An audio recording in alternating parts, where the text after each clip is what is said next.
Now, Amazon Business, that's the company's business-to-business supply arm, is set to disrupt the industrial supply chain sector.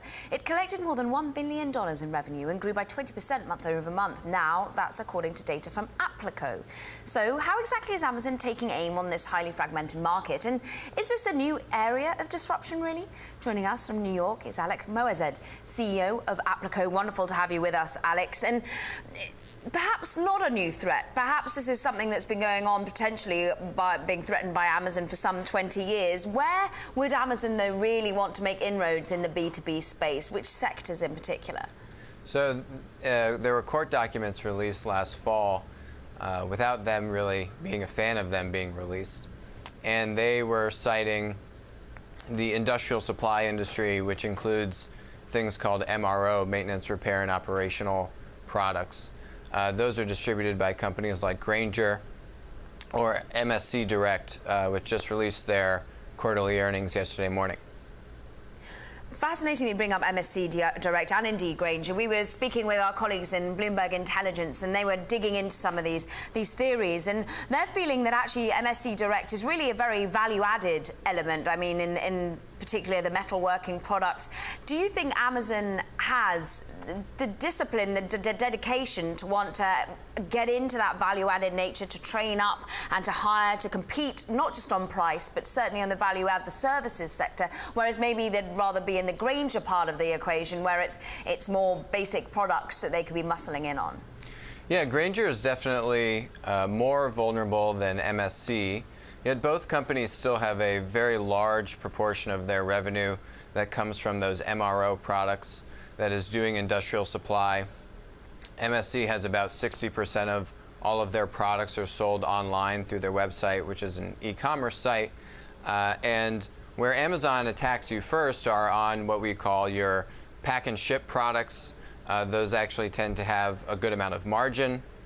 A lot of these companies are moving towards more value-add services, as you're talking about.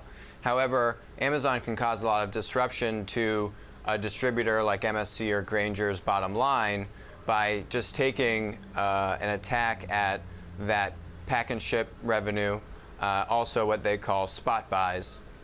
For Grainger, that's about 40% of their revenue, and they plan on reducing prices between 15 to 25% on the online prices for their spot buy product segments, which is a pretty considerable impact. So already the price pressure is being put on. Alex, of course, a company such as yours, like Applico, is rather hoping that the companies as these wake up, smell the coffee, might come to you for helping to build themselves their own marketplaces in reaction to Amazon. So maybe a bit of disruption would help your particular business, but is this generally a negative? For a lot of consumers, certainly they've loved the disruption that Amazon has brought. What could the economies of scale really bring to the economy at large if Amazon did get into B2B? So in general, there's a huge opportunity for these distribution companies. Amazon is both a marketplace with third-party sellers, but they're also a reseller, which is the same thing as what these distribution companies are. They are resellers.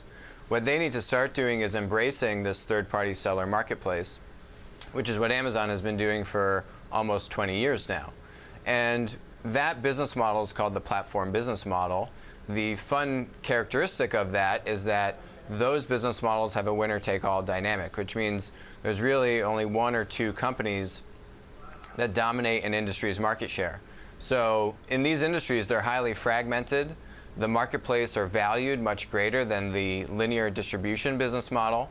So the distributors could actually be in a position to drastically increase their market share if they were to look at revising their business model structure and embracing that marketplace model, letting third-party sellers sell alongside them on their website.